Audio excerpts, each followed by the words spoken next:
제가 제목을 바울의 자랑이라고 지었는데 사실은 제목을 잘못 지은 것 같다는 생각이 듭니다. 사실 바울 사도께서는 자랑하는 걸 즐겨 하시는 분이 아니시거든요. 부득이한 자랑이 더 맞을 것 같다라는 생각이 찬양을 드리면서 생각이 났습니다. 여기 우리 이 말씀의 내용들을 보면요, 이제 바울 사도께서 21절에 나는 우리가 약한 것 같이 욕되게 말하노라. 그러나 누가 무슨 일에 담대하면 어리석은 말이나마 나도 담대하리라 하면서 22절 그들이라고 되어 있어요. 여기서 말하는 그들은 누구일까요? 고린도 교회에 거짓 교사들이 침투해 들어왔습니다.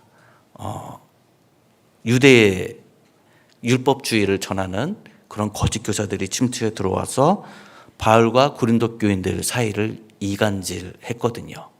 그리고 이들은 율법주의를 내세워서 사도 바울께서 전한 진정한 그리스도의 복음을 훼손시키려고 했습니다. 그래서 사도 바울께서 여기에 교인들이 넘어가지 않도록 하기 위해서 어쩔 수 없이 부득이하게 자기 자신에 대한 약함과 연약함을 자랑하는 내용이 오늘 본문의 구절들인 것입니다. 이 사도 바울을 대적했던 이 거짓 교사들의 대표적인 이제 주장들 몇 가지를 본다고 한다면, 일단은 교리적으로는 율법주의를 가르침으로 인해서 복음을 훼손시켰다는 것, 그것을 들 수가 있고요. 또 다른 면으로는 주로 사도 바울 선생님과 고린도 교인들 사이를 이간질한 내용으로서 사도 바울께서 행한 자비랑 선교에 대해서 지적을 하고 그걸로 인해서 책 잡으려고 했었습니다. 사도 바울께서는 이제 이 서신을 쓰기 전 6년 전에 빌립보 교회로부터 후원을 받았었습니다. 그리고 고린도 교회에서 그렇게 하면서 사역을 하고 계셨죠. 특히 또 감옥에 갇혔을 때는 빌립보 교회가 많이 도움의 손길을 뻗치기도 했습니다. 근데 특별한 경우가 아니고서는 바울께서는 자비랑으로 본인의 사역을 감당해 내셨습니다. 특별히 이렇게 사례를 받지 않는 이유 중 하나는 뭐냐면은 그 이유를 우리가 고린도전서 9장에서도 찾아볼 수가 있거든요. 우리 고린도전서 9장 14, 17절 말씀입니다. 우리 한번 찾아봤으면 좋겠습니다.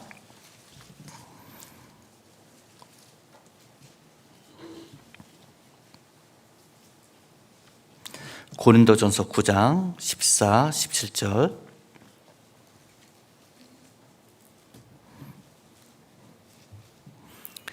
우리 찾으셨으면 한번 읽어보도록 하겠습니다. 시작. 이와 같이 주께서도 복음 전하는 자들이 복음으로 말미암아 살리라 명하셨느니라. 그러나 내가 이것을 하나도 쓰지 아니하였고 또 이 말을 쓰는 것은 내게 이같이 하여 달라는 것이 아니라 내가 차라리 죽을지언정 누구든지 내 자랑하는 것을 헛된 대로 돌리지 못하게 하리라. 내가 복음을 전할지라도 자랑할 것이 없음은 내가 부득불할 일임이라. 만일 복음을 전하지 아니하면 내게 화가 있을 것이로다.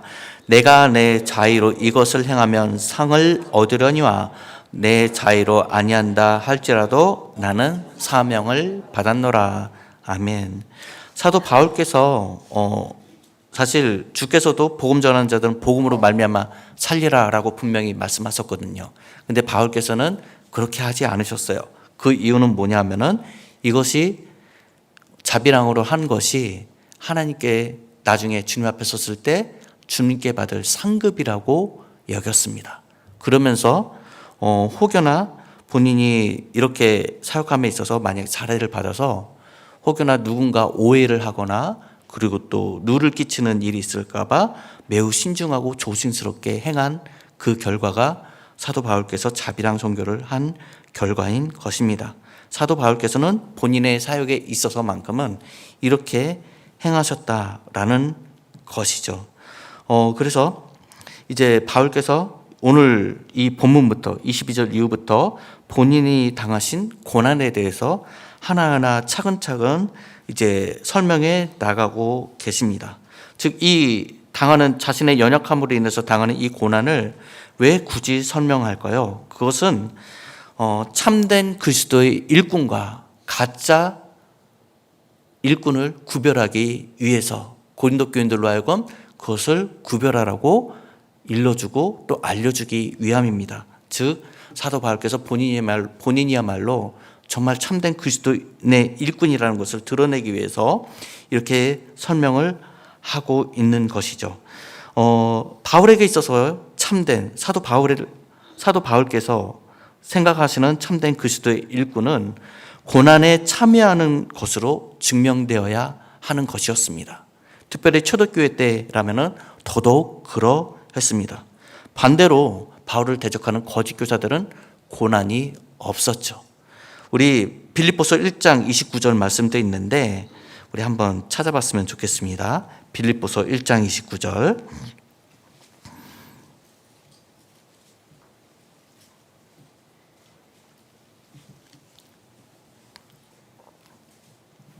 네, 화면에도 나와 있습니다. 우리 다 같이 한번 읽어보겠습니다. 시작.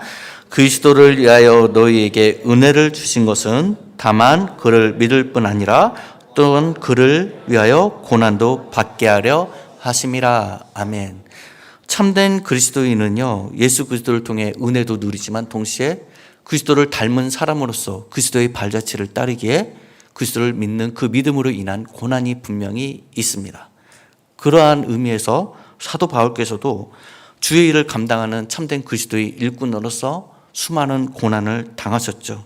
그러면서 교인들에게 하는 말이 내가 당하는 이 고난의 내용들이 그 거짓 교사들의 모습 속에는 있느냐라고 반문하고 계시는 것이죠. 그러면서 이제 더 내용을 이어서 하고 계시는데 특별히 우리 마지막 절을 우리 한번 봤으면 좋겠습니다. 32절과 33절 본문에 32, 33절 고린도후서 11장 우리 32절과 33절을 한번 봤으면 좋겠습니다. 이것을 또 먼저 한번 설명하고 또 이어서 말씀을 진행하겠습니다. 우리 이 말씀도 한번 읽겠습니다. 시작. 다메섹에서 아레다 왕의 고관이 나를 잡으려고 다메섹 성을 지켰으나 나는 광주리를 타고 들창문으로 성벽을 내려가 그 손에서 벗어났노라. 아멘. 이 말을 하는 이유는 뭐냐 하면은 사도 바울께서 본인이 사역을 감당했을 때 가장 창피하고 수치를 느꼈던 그 순간을 지금 언급하고 있는 거예요. 사실 로마 군에 대한 이해가 없으면 이 말씀을 제대로 이해하기 어렵습니다. 신학자들에 의하면 이 당시 로마군들은요, 가장 영광스러운 일이 어떤 일이었느냐, 정복하려는 성에 가장 먼저 올라간 사람, 자기 목숨을 아끼지 않냐고 올라가서 적과 싸운 병사는 가장 큰 영예와 포상을 얻었습니다. 수신자들인 이 교인들이 사도 바울께서 이 32, 33절 말씀을 했을 때는 그 내용을 잘 알았을 거예요. 가장 큰 영광을 얻는 일은, 군인에게 있어서 가장 큰 영광을 얻는 일은 목숨 바쳐서 먼저 성에 올라가 적과 싸우고 싸운 사람, 그 사람은 가장 영광스러운 사람이 되는 것이었습니다. 근데 반면에 가장 치욕스러운 병사는 어떤 병사냐? 자기가 지키고 있던 성에서 광주리를 타고 도망치는 사람, 그 사람은 사형에 해당되는 병사인 것이죠. 로마군에 있어서 수치가 되는 사람이었습니다. 그래서 사도 바울께서 이 32, 33절의 고백을 했을 때는 얼마나 수치스럽고 창피한지를 그 감정을 솔직하게 토로하는 모습이라고 할 수 있겠습니다. 아레다 왕의 고관이 나를 잡으려고 다메섹 성을 지켰을 때 나는 강주리를 타고 들창문으로 성벽을 내려가 그 손에서 벗어난 일이 있었다. 즉, 나 이 일 때문에 너무 수치스럽고 창피스러웠어.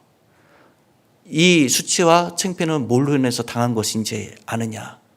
즉, 그리스도의 복음을 전하면서 이 수치스러움과 창피함을 내가 당했노라 하는 그런 고백이었던 것이죠.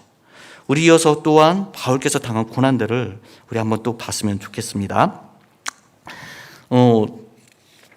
그 말씀 9절, 자 22절에 보면 이 거짓 교사들은 본인들의 잘남을 자랑해요. 강함을 자랑합니다. 그들이 히브리인이냐 나도 그러하며, 그들이 이스라엘인이냐 나도 그러하며, 그들이 아브라함의 후손이냐 나도 그러하다. 그들처럼 나도 유대인으로서 자랑할 내용들이 많이 있다. 그러면서 23절, 그들이 그리스도의 일꾼이냐 정신없는 말을 하거니와. 즉 이 말은 뭐예요? 그들은 그리스도의 일꾼이 아니다라는 것이죠. 그러면서 나는 더욱 그러하도다, 그리스도의 일꾼이다라고 말하면서 하는 말이 내가 수고를 넘치도록 하고 라고 고백하고 있습니다. 일꾼으로서 나는 수고를 많이 했다. 이 내용은 사도 바울께서 진짜 하고 싶어서 한 자랑이 아니라 이 대적자들 때문에 어쩔 수 없이 한 자랑이죠. 그리고 또 옥에 갇히기도 더 많이 하고 매도 수없이 맞고 여러 번 죽을 뻔하였으니 라고 운을 뗍니다. 대적자들은 이런 모습이 전혀 없죠. 호의호강하면서 편하게 거짓 복음을 증거하고만 있었죠. 그러면서 24절, 유대인들에게 40에 하나 감한 매를 5번 맞았으며 라고 고백합니다. 40에 하나 감한 매, 이것을 왜 이야기할까요? 이 40에 하나 감한 매는 제가 말씀을 읽어드릴게요. 신명기 25장 1절과 3절에 모세율법에 규정이 되어 있는데 읽어드리겠습니다. 사람들 사이에 시비가 생겨 재판을 청하면 재판장은 그들을 재판하여 의인은 의롭다 하고 악인은 정죄할 것이며, 악인에게 태형이 합당하면 재판장은 그를 엎드리게 하고 그 앞에서 그의 죄에 따라 수를 맞추어 때리게 하라. 40까지는 때리려니와 그것을 넘기지는 못할지니 만일 그것을 넘겨 매를 지나치게 때리면 내가 내 형제를 경히 여기는 것이 될까 하노라 라고 기록되어 있습니다. 즉 유대인의 법에 의하면 40대 이상은 넘기지 못하게 되어 있었어요. 그래서 40대 이상 때리면 그것은 무엇이냐, 40대 이상 맞은 사람을 더 이상 같은 동족으로 여기지 않는다라는 그런 수치심을 안겨주는 일이었습니다. 근데 왜 40에 하나 감한 매를 5번이나 맞았을까요? 왜냐하면 수를 세다가 사람들이 헷갈려서 더 때릴 수도 있잖아요. 그래서 39의 기준을 맞춰서 사도 바울 선생님이 그렇게 주의 복음을 전하다가 40에 하나 감한 매를 5번이나 맞았다라고 고백을 하고 있습니다. 그리고 25절, 3번 태장으로 맞고 또 1번 돌로 맞고 3번 파산하고 일주야를 깊은 바다에 지냈으며, 이 태장하면은 그 당시 로마법에 의한 태장입니다. 그래서 이방인들에게도 이렇게 고난당했음을 언급하고 있고, 또 돌로 맞았다라는 것은 무엇일까요? 율법에 의하면 신성 모독을 한 사람은, 즉 하나님을 모욕한 사람은 돌로 맞아 죽이게 되어 있습니다. 근데 사도 바울께서 이 일을 당하셨죠. 즉 사도 바울께서는 하나님의 영광을 위해 그리스도의 복음을 전했을 뿐인데 사람들에게 억울하게 누명을 쓰고 돌로 맞아 죽음을 당할 뻔한, 즉 이것은 돌로 맞아 죽을 뻔한 그 위험도 있지만 하나님을 모욕했다라는 그 제명이 씌어진 가운데 억울한 누명을 쓰고 당한 고난이었다라는 것입니다. 또 이뿐만이 아니고 3번 파선하고 바다 가운데 죽을 뻔했죠. 또 일주야를 깊은 바다에서 지냈다. 얼마나 심한 고난입니까? 여기까지만 열거된 고난만 봐도 얼마나 정말 절망스러운 일들만 가득한 그러한 인생입니까? 여러분들은, 그리고 저 또한 이 고난을 감당할 수 있을까요? 하나님께서 사도 바울 선생님께 정말 큰 은혜 부어주시고 붙들어 주셨기 때문에 바울 사도께서 이러한 어려움을 다 이겨내신 줄 우리는 믿습니다. 그래서 26절, 우리 한번 26절 말씀을 또 읽어보겠습니다. 시작. 여러 번 여행하면서 강의 위험과 강도의 위험과 동족의 위험과 이방인의 위험과 신의 위험과 강야의 위험과 바다의 위험과 거짓 형제 중의 위험을 당하고 라고 기록하고 있습니다. 그래서 여러 가지 위험을 언급하고 있습니다. 26절의 이 위험은 헬라어로 칸디노이스라는 단어인데 생명의 위협을 느낄 때 쓰는 단어 표현입니다. 와, 여기 열거된 이 모든 사항들 가운데 사도 바울께서는 모두 다 생명의 위협을 느꼈던 거예요. 정말 죽을 뻔했어요. 하나님이 붙들지 않으셨다면, 하나님이 보호하지 않으셨다면 정말 죽을 수밖에 없었던 상황들이 계속 가득했다라는 것입니다. 또 우리 27절 말씀도 한번 읽어볼까요? 다 같이 읽겠습니다. 시작. 또 수고하며 애쓰고 여러 번 자지 못하고 줄이며 목마르고 여러 번 굶고 춥고 헐벗었노라. 네, 수고하며 애쓰고는 코포카이 모크도라는 이제 문장인데 아주 견디기 어려운 슬픔 또 아픔을 뜻합니다. 주의 복음을 전하면서 정말 인간으로서는 견디기 어렵고 슬픈 여러 일들을 사도 바울께서 수고하고 애쓰면서 느꼈다라는 것이죠. 그리고 헐벗었다. 이 헬라어 원어도 기아 상태 자체를 의미합니다. 얼마나 극한 어려움과 육체적 고난에 처해 있었는지 또 경제적 어려움이 있었는지를 바울께서 언급하고 계신 것이죠. 이어서 또 이에 못지않은 사실 이보다 더 큰 고난과 어려움, 염려가 사실 사도 바울 선생님께 있었습니다. 우리 28절 말씀 우리 다 같이 한번 읽어볼까요? 다 같이 읽겠습니다. 시작. 이 외의 일은 고사하고 아직도 날마다 내 속에 눌리는 일이 있으니 곧 모든 교회를 위하여 염려하는 것이라. 아멘.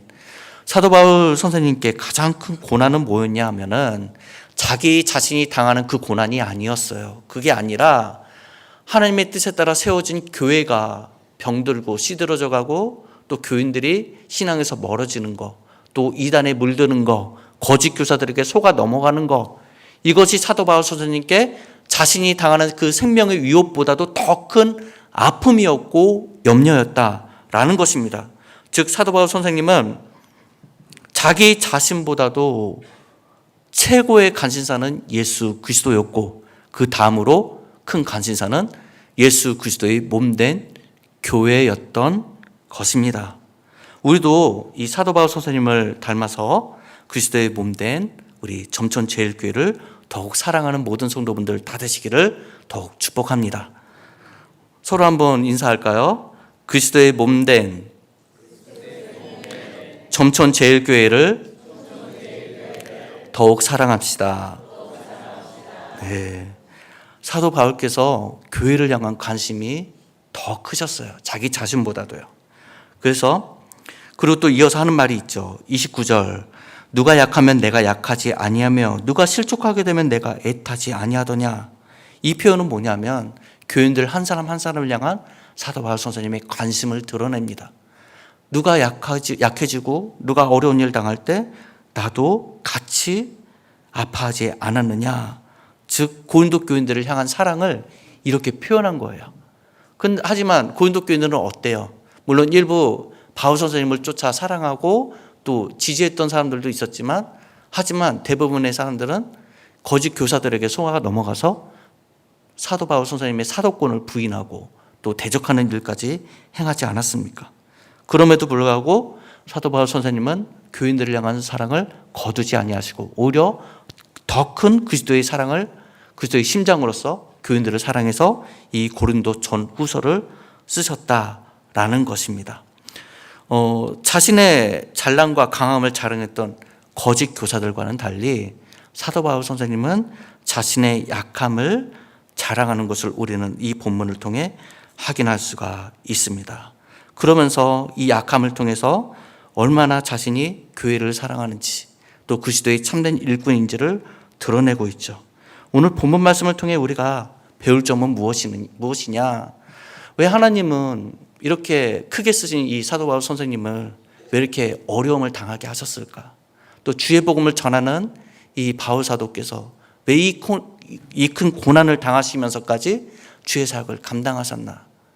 인간적으로 생각해 보면 도저히 사람으로서는 감당할 어려움을 사도 바울께서는 다 감당해 내시면서 주님을 향해 가고 계셨던 것이죠. 우리는요, 착각하기 쉬운 게 뭐냐면 내가 주의 일을 하면 길이 잘 풀리고 평탄할 거야 라고 착각하는 경우가 사실은 많이 있는 것 같습니다. 근데 사실 그렇지 않거든요. 아까 우리가 말씀을 읽었다시피 빌립보서 1장 29절을 읽었다시피 우리가 부르심을 받은 그 이유는 은혜도 받기 위함이기도 하지만 구원받기 위함이기도 하지만 또한 그리스도를 위한 고난을 받기 위해서 우리 또한 부름을 받았다라는 것입니다. 마치 예수 그리스도께서 우리를 구원하시기 위해 이 땅에 오셔서 주의 사역을 감당하며 수없는 고난을 당하시고 급기야 끝내 십자가 고난을 당하셨던 것처럼 예수를 따르는 우리를 또한 예수 그리스도를 위한 그 영광의 고난을 당해야 됨을 이 사도 바울 선생님의 말씀을 통해서도 우리는 또 배우게 됩니다. 사실 고난당하는 것이 그렇게 기쁘고 즐거운 일은 아니죠. 근데 이 고난을 우리가 그리스도인들이 당할지라도 그리스도인들은 이 고난 때문에 무너지지 않을 수 있습니다. 아니요, 고난을 오히려 이겨낼 수 있습니다. 왜 그럴까요? 마치 사도 바울께서 예수 그리스도를 통해 이 모든 고난을 이겨내시고 하나님 앞에 훌륭하게 쓰임받은 것처럼 우리 또한 그리스도를 통해 주님 앞에 훌륭하게 쓰임받을 수 있다라는 것을 우리는 잊지 말아야 되겠습니다. 사도 바울 선생님께서 자신의 약함을 계속 자랑하셨습니다. 이것은 무엇을 이야기합니까? 즉 하나님은 약함을 통해서도 영광 받으신다라는 것입니다. 나의 강점, 나의 강력한 은사, 이것이 주님께 더 큰 영광이 될 것 같지만 사실은 그게 아니다라는 거예요. 오히려 하나님은 우리의 약한 점들 또한 오히려 그것을 더 크게 활용하셔서 영광 받으신다라는 사실을 우리는 잊지 말아야 되겠습니다. 우리 고린도후서 12장 10절 말씀 한번 찾아볼까요? 고린도후서 12장 10절입니다. 한 장만 넘기면 될 것 같습니다. 네. 우리 9절부터 10절을 읽겠습니다. 9절에서 10절 다 같이 읽겠습니다. 시작. 나에게 이르시기를 내 은혜가 내게 족하도다. 이는 내 능력이 약한 데서 온전하여 짐이라 하신지라. 그러므로 도리어 크게 기뻐함으로 나의 여러 약한 것들에 대하여 자랑하리니 이는 그리스도의 능력이 내게 머물게 하려 함이라.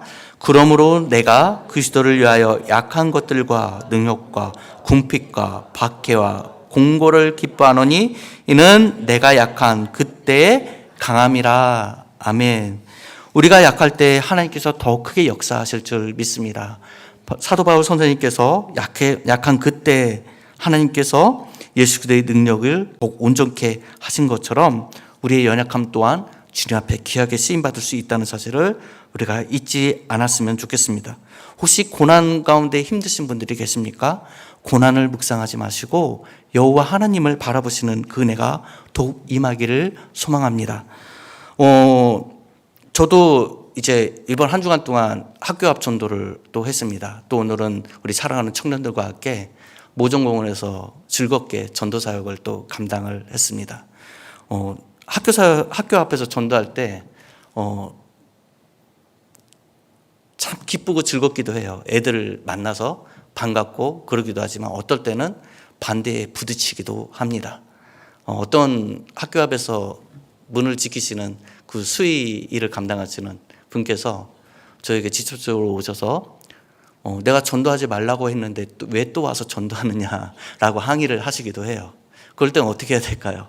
싸우면 절대 안 되죠. 오늘 오전에 담임 목사님께서 말씀을 전하신 대로 전도는 기쁨으로 감당해야 합니다. 그래서 정정하게 네 알겠습니다. 멀리 가서 전도하겠습니다 하고 멀리 떨어져서 복음을 전하기도 했고요. 그리고 목요일 날은 또 어느 학교에 가서 또 전도를, 사실 그 학교는 처음 가서 전도한 그런 경우였는데 사실 개인적으로 기분이 되게 안 좋았습니다.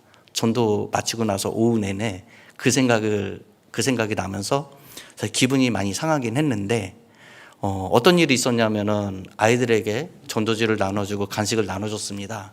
근데 그때 마침 도청에서 공무원분들이 나오셔가지고 여러 조사를 하다가 제가 전도하는 모습을 보더니 옆에 슬그머니 오셔서 제가 전도하는 모습을 사진을 찍거나 아니면 영상으로 찍는 것 같더라고요. 개인적으로는 좀 기분이 안 좋죠. 뭔가 왜 찍는지 이유를 설명해주고 찍으시던지 그러면 참 좋겠는데, 마치 표정을 보니까 뭔가 좀 잘못하고 있는 거, 그런 것을 증거를 수집하기 위해서 찍는 듯한 그런 느낌을 받았습니다. 그래서 정중하게 왜 찍으시냐고 이렇게 말씀을 한번 질문을 드렸죠. 그러더니 뭐 합당한 설명을 안 하시는 거예요. 그냥 지우겠다 이런 말만 하시더라고요. 근데 그러고 나서도 좀 몇 번 더 찍으신 것 같았어요. 그래서 전도를 어느 정도 마치고 나서 그분들께 다가가서 웃으면서 저 점천제일교회에서 온 목사인데 전도하러 왔는데 혹시 제가 잘못한 거라도 있습니까? 라고 정중하게 여쭤봤죠. 그러자 그분들께서 예, 저희가 학교 관계자분인 줄 알고 찍었습니다. 미리 말씀 안 드리고 찍어서 죄송합니다 하고 사진 다 지웠다라고 말씀해 주시는 거예요. 근데 그러고 나서도 좀 기분은 언짢았지만 그래서 참 그래도 감사한 게 그 티내지 않은 거, 제가 기분 상한 걸 티내지 않아서 참 감사했고, 그래 좀 전도하다 보면 어려운 일 당할 수 있지, 그래 앞으로도 이런 일 생기면 웃으면서 잘 감당하자, 이런 마음을 더 다짐하게 되는 그런 하루를 보냈던 것 같습니다. 우리가 매우 잘 아는 찬양이 있습니다. 오신실 하신주, 이 찬양 다 아시죠? 네, 이 찬양은 토마스 치솜이라는 목사님께서 작사하셨습니다. 작사하셨는데 이분이 가난한 농부의 아들로 태어나셨습니다. 켄터키 주에서 태어나셨는데 너무 가난했고 또 배움이 없으셨어요. 근데 은혜를 받고 목사가 되기를 소원했습니다. 그래서 독학으로 신학 공부를 해가지고 목회자가 결국 되었습니다. 근데 안타깝게도 지병이 들었어요. 병마에 시달리게 됐어요. 결국 1년밖에 목회를 못 하셨어요. 그래도 이분은 낙심하지 않으셨어요. 낙심하지 않고 하나님을 향한 찬송시를 1200곡이나 쓰셨습니다. 그 가운데 하나가 이 오신실 하신주입니다. 이분이 오신실 하신주라는 곡을 작사하실 때 은혜 받은 성경 구절이 있습니다. 어디냐 하면은 예레미야애가 3장 22, 23절 말씀입니다. 우리 한번 찾아볼까요? 예레미야애가 3장 22, 23절. 화면에도 혹시 나오면 그것을 보고 읽었으면 좋겠습니다. 예레미야애가 3장 22, 23절 말씀. 네, 우리 화면에도 있는데요. 네, 찾으셨으면 성경을 보고 읽으셨으면 좋겠습니다. 다 같이 읽겠습니다. 시작. 여호와의 인자와 국률이 무궁하심으로 우리가 진멸되지 아니함이니이다. 이것들이 아침마다 새로우니 주의 성실하심이 그치도시소이다. 아멘. 하나님은 성실하시다. 이 말씀에 은혜를 받으신 거예요. 내가 비록 몸이 약하고 병마에 시달려서 목회는 그만두었지만 신실하신 하나님께서 나와 함께 하시지. 그래, 하나님을 향한 찬송시를 지음으로써 주의 일을 감당하자라고 하시면서 1200편이나 되는 곡을 쓰셨고, 또 우리가 잘 아는 이 오신실 하신 주라는 찬양을 작사하셨다라는 것이죠. 그리고 또 이 곡을 작곡한 분은 윌리엄 러니안이라는 목사님이세요. 21살에 목회자가 되었습니다. 그런데 너무나도 지독한 기병 때문에 목회를 결국 오래 하지 못하셨어요. 조금 하다가 목회를 그만두게 둘 수밖에 없으셨는데, 이분 또한 역시 낙심하지 아니하고 찬송곡을 작곡하기 시작하십니다. 그래서 이렇게 오신실 하신 주라는 곡을 작곡하는 데 이바지하시게 되죠. 내일이 보장되지 않는 연약한 몸, 병든 몸이었을지라도 오히려 하나님께서는 이 두 분의 연약한 몸을 통해서도 여기에 대해서 이것이 그들의 사역을 감당하지 못하는 도구가 되지 아니하고 오히려 하나님의 성실하심과 신실하심을 묵상케 하셔서 이 놀라운 찬양을 작사 작곡해 하셨다라는 것을 우리는 또한 알게 됩니다. 우리 또한 마찬가지로 사도 바울 선생님처럼 또 오시시라신 주 작사 작곡을 하신 분들처럼 나에게 닥친 고난, 어려운 그 현실을 바라볼 것이 아니라 늘 나와 함께 하시사 나를 지키시고 보호하시는 우리 주 하나님, 우리 주 예수 그리스도를 날마다 바라봄으로써 고난을 이겨내시는 우리 모두가 다 되었으면 좋겠습니다. 더불어서 더 나아가 지금도 열심히 사역하고 계시는 선교사님들 얼마나 많은 고난이 있습니까? 주의 사역을 감당했을 때 오히려 길이 잘 펴지고 형통하게 되면 참 좋은데 사실은 그리스도의 고난을 채우기 위해서 우리 선교사님들도 오늘날 그 고난을 감내해 내시는 줄 우리는 또한 믿습니다. 그러하기에 우리들은 선교사님들을 향한 더 많은 기도로서 그분들을 도와야 되겠습니다. 더 많이 기도하고 관심 가져주시고 또 후원하는 그런 일들이 더욱더 일어나는 우리 점천제일교회 모든 성도분들 다 되시기를 축복합니다.